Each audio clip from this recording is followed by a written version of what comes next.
உங்கள் favourite TV ஷோக்களை இனி miss பண்ண தேவையில்லை. ZEE5 இல் முற்றிலும் இலவசமாக காணுங்கள். இங்கேயும் எப்பொழுதும். மாமா, மனசுல இருக்க வேதனையை சொல்ல வேணாமா மாமா? நான் ரொம்ப அசிங்கப்படுறேன், அவமானப்படுறேன். இது எல்லாத்தையும் எதுக்காக பொறுத்துக்கிட்டு இருக்கேன்? இதோ இந்த ரத்னாக்காக தான். அண்ணே, எல்லாத்தையும் பொறுத்துக்கிட்டு இங்க வந்து இருங்கன்னு நான் யாரையும் சொல்லல. அதை எடுத்து சொல்லுன. நீ வர சொல்லல, ஆனா நான் வந்தது உனக்காக தான்.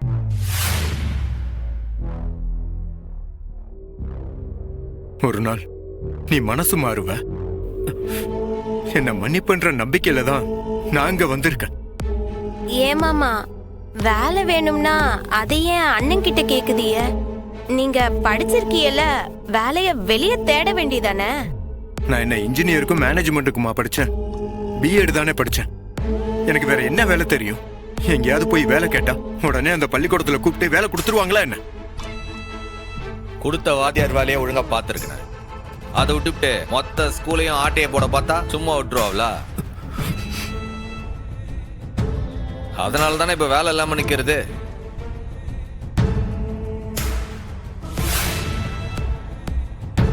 நான் செஞ்சது தப்புதான் மச்சான், ஒத்துக்கிறேன். அதுக்கான தண்டனையை அனுபவிக்கிறேன், அதுவும் பரவாயில்ல. இந்த அவமானத்துக்கெல்லாம் பயந்து நான் விட்டுட்டு போயிட்டா என் வாழ்க்கை முழுசும் என்னால ரத்னா கூட சேரவே முடியாது. அதனால மட்டும்தான் நான் பல்ல கடிச்சுக்கிட்டு இருக்கேன்.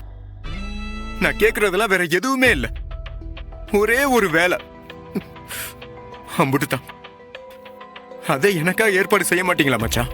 மறுபடியும் வாத்தியார் வேலையை கூப்பிட்டு அப்புறம் போலீஸ் ஸ்டேஷன் வீடும் நாங்க அலையணுமா? நாங்க இல்லை, அதெல்லாம் ஒன்றும் முடியாதுன்னு சொல்ல. மச்சான், நீங்க அப்படிலாம் சொல்லிடக்கூடாது மச்சான். நான் செஞ்சது முட்டாள்தனம் தான், ஆனா இனிமே நான் கரெக்டா இருப்பேன். சிஸ்டர், நான் என்ன ரத்னாவை சாதாரணமாவை காதலிச்சேன்? உங்க அண்ணன் முத்துப்பாண்டி கையால எத்தனை வாட்டி நான் அடி வாங்கி இருப்பேன். பெத்தவங்களெல்லாம் விட்டுட்டு யோசிக்காம வந்திருக்கேன். இதெல்லாம் யாருக்காக? ரத்னாக்காக தானே. ஒரே ஒரு வேலை போட்டு தரக்கூடாதா? உங்க கால்ல விழுந்து கேக்குறேன் சிஸ்டர். வெங்கடேஷ், என்ன வெங்கடேஷ் இது? இப்ப எதுக்காக ஏன் கால்ல விழுறீங்க? எனக்கு வேற வழி தெரியல சிஸ்டர். நான் என்ன செஞ்சா நீங்க எனக்கு வேலை கொடுப்பீங்கன்னு தெரியல, அதான். சண்முகம், இவர் சொல்றதும் நியாயம் தானே. ஒரு பொம்பளை பிள்ளைய வீட்டுல சும்மா இருக்க கூடாது, சொந்த கால்ல நிக்கணும்னு நான் சொல்லுவேன். இவரு வீட்டுல சும்மா இருந்தா நல்லாவா இருக்கும்? உங்க ஸ்கூல்ல தான் 2 வேகன்சி இருக்குன்னு பேசிக்கிட்டீங்கல்ல, ரத்னா கிட்ட பேசி அதுல ஒரு போஸ்ட்ல இவரை போட சொல்ல வேண்டியதானே? இல்லை, ஸ்கூலை பொறுத்த வரைக்கும் ஒருத்தரை வேலைக்கு எடுக்கிறதும் சரி, ஒருத்தரை வேலையை விட்டு தூக்குறதும் சரி, அது ரத்னாவுடைய முடிவு தான். அதுல நான் எதுவும் தலையிட முடியாது, புரியுதா? இல்லை எசக்கி, எத்தனையோ தடவை கூப்பிட்டு பார்த்துட்டேன், மனுஷன் உள்ள வரவே மாட்டேங்கானே. என்னத்த செய்ய?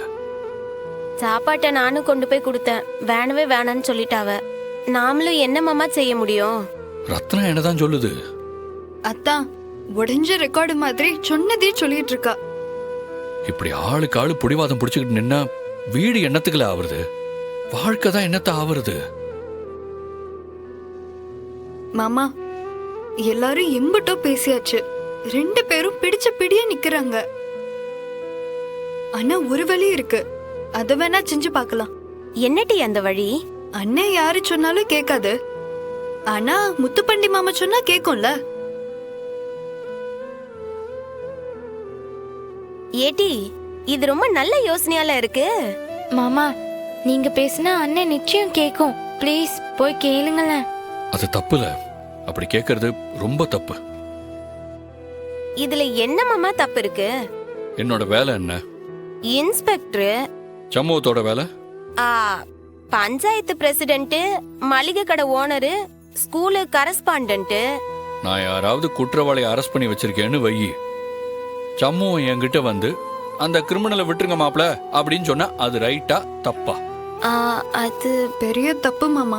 அதே மாதிரிதான் அவன் கரஸ்பாண்டண்டா இருக்கிற ஸ்கூல்ல இவனை வேலைக்கு வை, இவனை வைக்காதன்னு நான் சொன்னா பெரிய தப்பு, புரியுதா?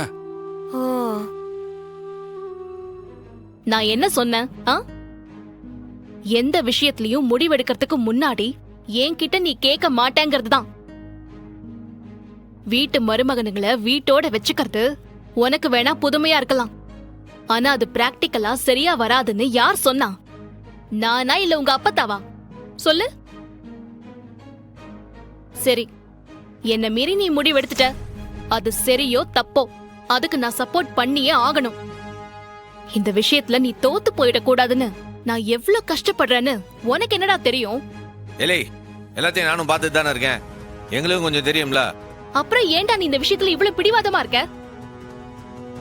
இப்ப கூட நான் எதுக்காக பேசுறேன்? நீ எடுக்கிற முடிவு தப்பாயிடக்கூடாது. இசக்கி வாழ்க்கை மாதிரி ரத்னாவும் அவ புருஷன் கூட வாழணும் தானே நான் பாடுபடுறேன். டேய், நான் பேசுறது உனக்காக தான்டா. நான் இவ்ளோ விட்டு கொடுத்திருக்கேன்ல. எனக்காக இந்த விஷயத்துல நீ விட்டு கொடுத்தா என்ன? ஏம்ல? டேய், எனக்காக ஒரு வார்த்தைடா, ஒரே ஒரு வார்த்தை ரத்னா கிட்ட பேச. குடியா முழுகி போயிரும். இல்லை, நான் என்ன சொல்ல வரனே உனக்கு புரியல.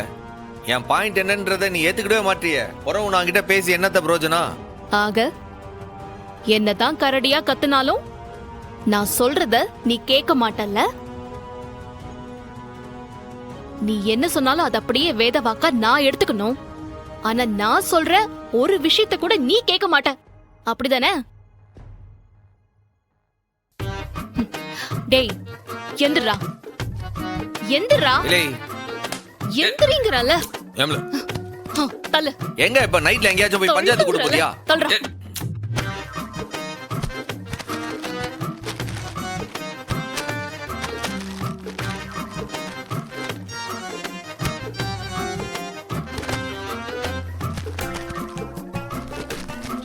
உன்னோட பஞ்சு மெத்த, உன்னோட கட்டல், அதுல நீயே படுத்து நிம்மதியா தூங்கு. நான் எக்கேட கெட்டு போறேன்.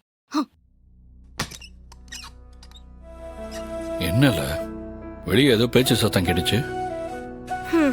அங்க என்ன சண்டைன்னே தெரியல மாமா. இந்த பரணி அண்ணன் கூட மல்லு கட்டிட்டு வெளிய தனியா படுத்திருக்கா. இந்த வெங்கடேச மாமா என்னடானா வெளிய திண்ணையில படுத்து கிடக்காவ. இந்த வீட்டுக்கு என்னதே ஆச்சு? எதுக்கு திடீர்னு ஒரே நாள்ல எல்லாரோட சந்தோஷமும் போயிருச்சு?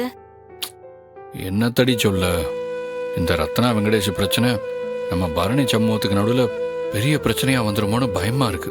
எனக்கு ஒன்னும் புரியல மாமா. விடுங்க, நீங்க காலையில வேலைக்கு போக வேண்டாமா? பேசாம படுங்க.